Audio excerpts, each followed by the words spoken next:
Hola, buen día, alumnos y alumnos, tarde, noche, no sé cuándo están revisando esto. Y déjenme aquí moverle un poco la música. Me estuvieron comentando que se escuchaba muy fuerte el micrófono. Espero que esta vez no. Ya lo intento modular. Les van a empezar a aparecer anuncios. Ahorita ya hay uno ahí que quiero que vean, léanlo. Por favor, no olviden entregar a tiempo las cosas. Si no pueden hacerlo, pues se comunican conmigo, ya saben, un promedio de alguien más. Esta clase es para filosofía. En esta ocasión que vamos a ver una introducción a lo que sería la Edad Media y las características de este periodo que se tiene que reconocer desde la visión occidental. ¿Por qué digo desde la visión occidental? Porque el periodo de la Edad Media también surgió en Asia, en África, y obviamente ellos vivieron otros procesos y fue muy distinto de como nosotros en Occidente lo reconocimos. ¿Por qué razón? Primero estuvo marcado por una cosa muy característica e importante, la aparición de la iglesia.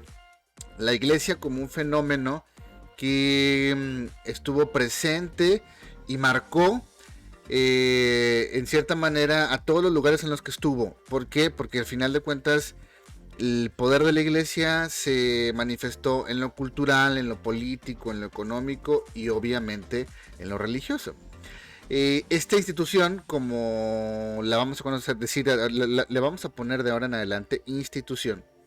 Es un, vamos a decirlo, un, no quiero, no, para que no se escuche mal, proviene de todo este deterioro del Imperio Romano, porque la acepta el propio Imperio Romano, lo que quedaba del Imperio Romano, la acepta y la vuelve una religión oficial. Las historias acerca de Constantinopla y Constantino, Santa Sofía, como en algún momento, en alguna revelación, alguien soñó y le dijo a este rey, ¿sabes qué? Tienes que oficializar la religión.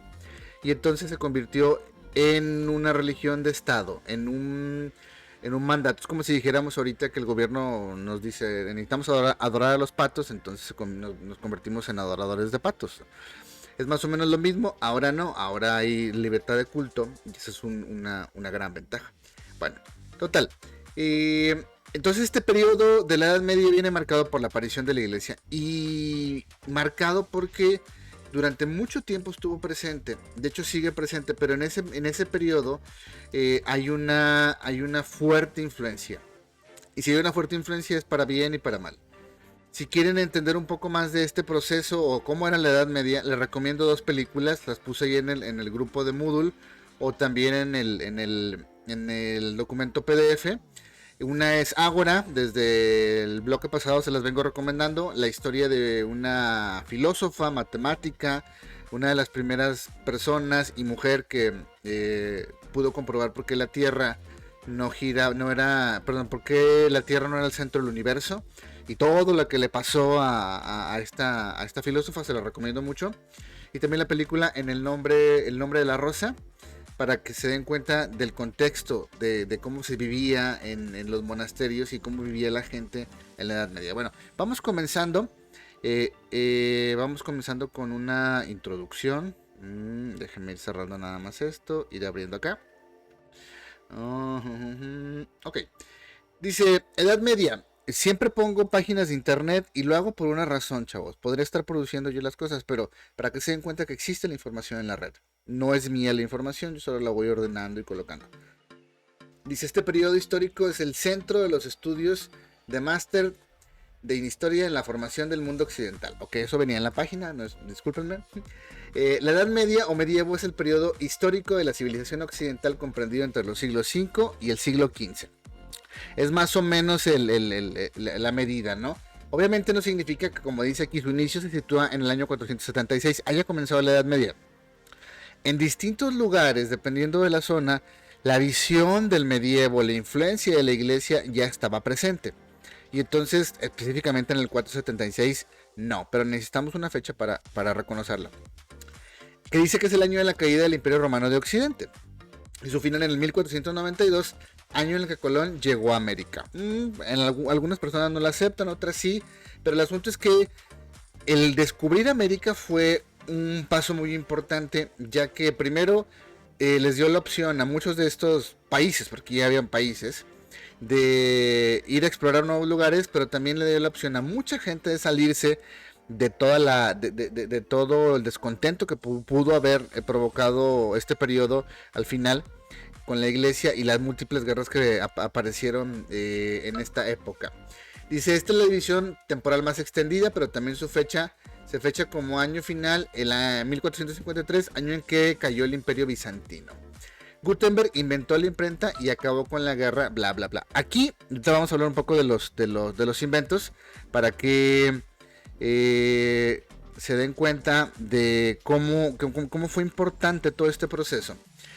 Y la necesidad de muchas personas en la época de empezar a descubrir y a responder preguntas. Recuerden que nosotros hemos estado hablando desde el principio de cómo el mundo griego intentó empezar a buscar respuestas a muchas de las cosas que le sucedían a partir de la pregunta de, bueno, si no son las cosas sobrenaturales, ¿qué es lo que pasa? ¿Qué es lo que sucede?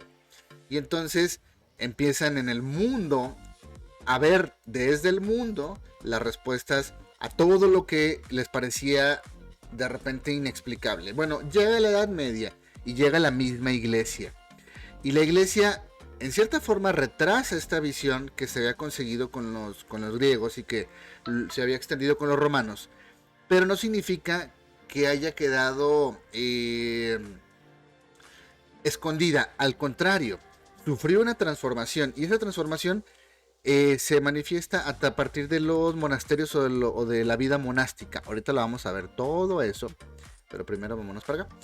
Dice, después de la desintegración del sistema educativo romano, termina el Imperio Romano, durante la Edad Media se solapan tres fases que caracterizan el desarrollo de las instituciones educativas en el mundo latino. Las escuelas monásticas, de lo que yo les estuve hablando ahorita al principio, de entre los siglos VI y IX, las escuelas urbanas en el siglo XI y las universidades en el siglo XII y el siglo XV. Antes del siglo XI, las casas monásticas, pequeños recintos aislados, cimentados sobre la regla benedictina, o sea, la regla de estar en el encierro y en la adoración, se convirtieron en auténticos focos de conservación del conocimiento gracias a sus escritos y bibliotecas. Y aquí está una característica y lo que les dije de la transformación que hicieron los templos monacales y la iglesia, no tanto que detuvo o retuvo el conocimiento. Lo que sucedió en estos momentos es que mucho del conocimiento que se fue acumulando en el pasado, y si digo conocimiento acumulado es porque desde los griegos empezó esta tradición, bueno, no solo con los griegos, pero los griegos lo sistematizaron de manera, vamos a decirlo, científica, de dejar registro, de hacer libros. Y esos libros se fueron pasando de generación en generación. Conocimiento acerca de la visión del mundo, cómo se movían los astros, cómo se podía explicar fenómenos como la densidad, como qué era la materia. Todo eso de manera aislada fue haciéndose y se conjuntaba, y yo vi un maestro que lo conocía y ahí tenía los libros, era como una especie de biblioteca. Después, con el paso del tiempo, esta biblioteca se fue heredando, o estos libros se fueron heredando, fueron pasando de mano en mano. Algunos se perdieron, pero quedaron copias de esos, y toda esa información terminó en los templos monacales. Los monjes, y no quiero decir la iglesia, los monjes empezaron a acumular esta información, y entonces comenzó algo bien curioso. Ellos empezaron a traducir estos textos generalmente al idioma en el que ellos estaban, o al latín o al griego, porque eran textos que estaban en árabe, en alguna lengua perdida que ya nadie hablaba, o del mismo latín y el griego. Comenzaban a reescribirlos para que se conservaran. Esos textos terminaron en las bibliotecas, que se convirtieron después en públicas, y en las universidades. O sea, fue como una especie de cadena que surgió y que ayudó mucho a la difusión del pensamiento. Entonces hay que tener en cuenta dos cosas. Tenían a los monjes, a la iglesia y a los sacerdotes, que en cierta manera eran personas estudiadas y tenían al resto de la población. Característica entonces de la Edad Media era Dios, la iglesia y el resto de la, bueno, y los reyes y el resto de la población. Esto marca, y ahorita vamos a ver en una revisión rápida del feudalismo. Dice, aquí está, casi la mitad, dice, los monasterios poseían el monopolio absoluto de la educación en Europa. Las familias que pretendían consagrar a sus hijos a la vida religiosa los llevaban a las escuelas internas. En estas escuelas la lectura y el aprendizaje eran individuales, de forma contemplativa y silenciosa. Pero aquellas familias no querían para sus hijos una proyección social, los llevaban a la escuela monacal para externos. Estas escuelas a las que se sumaron los catedralicias formaban, entre otras cosas, a los miembros del clero secular. Bueno, la idea de todo esto es que quiero que se den cuenta de una cosa. ¿Qué les suena? Les suena a una escuela, ¿no? Donde hay clases, en cierta forma, de manera individual, y donde el conocimiento se empieza a impartir. Esta visión comienza en la Edad Media y es tan trascendente que no podemos concebir otra manera de nuestra configuración social, y en este caso académica, sin la visión de la Edad Media. Aquí hay una característica entonces, fíjense, aquí aparece una palabra que se llama feudalismo. Es algo hasta contradictorio. ¿Por qué razón? Porque toda esta idea de conocimientos, liberación y acceder a la información contrasta con el feudalismo y la visión de la propia iglesia. ¿Por qué razón? Porque antes pensar que una persona que tenía el conocimiento acerca de las plantas y me iba a curar a mí, y esa persona me daba algo para que yo no me doliera la panza, y pensar que me iba a curar podría ir en contra de algunos preceptos religiosos. Era algo mágico, era como un chamán, era un diablo, una diabla, era un brujo, era una bruja. Y entonces, ¿qué hacía? No, pues te ponte a rezar, ¿no? ¿Para qué? Para que te cures. Y si no te curabas, pues ya te tocaba, ¿no? Dios lo tenía planeado de esa manera. Esto contrarrestaba con toda esta libertad que de repente buscaban algunos grupos, o lo que hacían en los templos monacales, o la investigación acerca de la ciencia. Por eso era un círculo muy cerrado. La gente, el pueblo, la raza, vivía alejado de todo esto. Ellos nada más le hacían caso al sacerdote, se persinaban y adoraban a Dios, trabajaban y formaban parte del reino feudal. Ahorita lo vamos a ver muy rápido, porque no es clase de historia. Pero al mismo tiempo la iglesia lo que hacía era de manera interna propiciar la libertad. La película de El nombre de la rosa es un claro ejemplo de cómo un grupo de monjes se pelean acerca de un libro, pero es una película, pero también es un libro, en realidad una novela. Es una historia acerca de muerte, acerca de erotismo, acerca de música, acerca de descripción de la vida monacal. La verdad, bastante interesante. En lo personal, a mí me gusta mucho la película, es viejita, pero es muy, muy, muy interesante. Bueno, total. Entonces, este contraste se ejemplifica con el feudalismo. ¿Qué es? Dice, feudalismo como eje central en la Edad Media. El feudalismo fue el régimen imperante hasta el siglo XII, cuando aparecieron las primeras ciudades de la época. Pero todo este régimen feudal tuvo un impacto, no solo hasta el siglo XII, sino varios siglos después. Dice, el feudalismo es el sistema político imperante de Occidente en la Edad Media. Se basa en la descentralización del poder. En la cúspide del poder se encontraba el emperador o rey, y en la base los campesinos, que estaban supeditados a los nobles, que ocupaban la posición intermedia en la sociedad y ejercían el poder con autonomía e independencia. ¿Qué es esto? Las personas que estaban abajo de todos los que mandaban, les tenían que pagar. En cierta manera, era una especie de cuota o de mantenimiento, porque yo te estoy protegiendo. Entonces imagínense que de repente llega una persona y decía, es que no podemos hablar de que la Tierra es el centro del universo, sino en realidad es el Sol. Pero alguien decía, es que el cura me mencionó que la Tierra era el centro del universo porque Dios la hizo y Él es el que tiene todo el poder. Y venía todo un diálogo y toda una discusión que terminaba, pues, en conflicto. Esto lo propiciaba el feudalismo, pero al mismo tiempo de manera interna, se gestó toda una manera de, de ir contracorriente. Fíjense, en este periodo de la Edad Media, todas las cosas que se inventaron, aquí nada más aparecen tres, pero son trascendentes. El reloj mecánico, uno puede decir, bueno, ¿y eso qué? La medición del tiempo fue muy importante. ¿Por qué razón? Porque entonces empezaron a organizar las cosas. Hay tiempos para una cosa y tiempos para otra en un mismo día.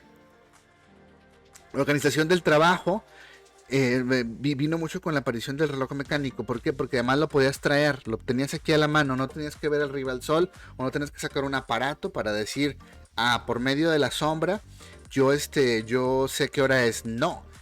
Y fue un avance importante. La imprenta, algo básico. Si el conocimiento se pasaba de mano en mano, y entonces el librito se hacía ahora sí de manera artesanal, ahora la imprenta lo masificó. El video que sigue vamos a ver algo acerca de Martín Lutero. Martín Lutero como el ejemplo del personaje contracorriente que quiso ir en contra de la iglesia por todo lo que provocaba, todas las desigualdades que provocaba en ese momento obviamente, y decidió separarse. Bueno, la imprenta tuvo mucho que ver, porque todas sus ideas fueron impresas, y la imprenta en este momento, que para nosotros nos puede parecer como algo que no nos cruza por la cabeza, si antes se hacía todo a mano, en ese momento no se hacía todo a mano, se hacía todo de manera mecánica y más rápido. Entonces lo que yo pudiera tardar en hacer, es un ejemplo, una hoja en un día, 2 días, ahora podía hacer 30 hojas en un día y las podía sacar y difundir. La pólvora como uno de los elementos importantes para la conquista y la guerra. No nada más hubo este tipo de descubrimientos. Por ejemplo, están las cafeterías. Yo cuando busqué información me pareció muy curioso las cafeterías. ¿Por qué?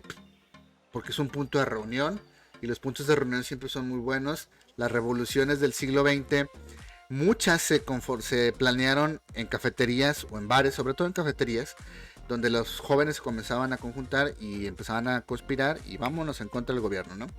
Las cafeterías, los lentes, uno diría, bueno, es importante, sí es muy importante porque la gente tiene problemas de lectura, de visión, imagínense si de repente te lo arreglan, te pones a leer, estás más atento.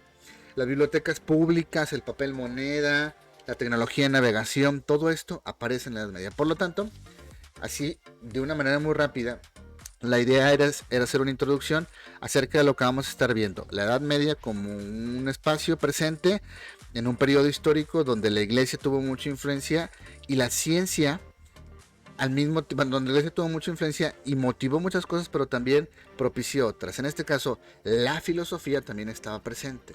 ¿Por qué razón? Lo vamos a ver también en el video que entra.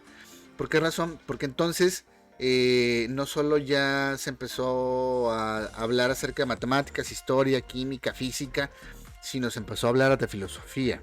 Empezar a preguntarse cosas como, bueno, ¿qué es el conocimiento? ¿Para qué sirve? ¿Cómo las personas pueden ser libres? Y esta especulación se convirtió en una especulación filosófica. Los escolásticos o la escolástica, estos filósofos que la gran mayoría eran sacerdotes, hombres generalmente, ellos comenzaron a hablar a responder tratar de responder a muchas preguntas que empezaban a surgir en este periodo.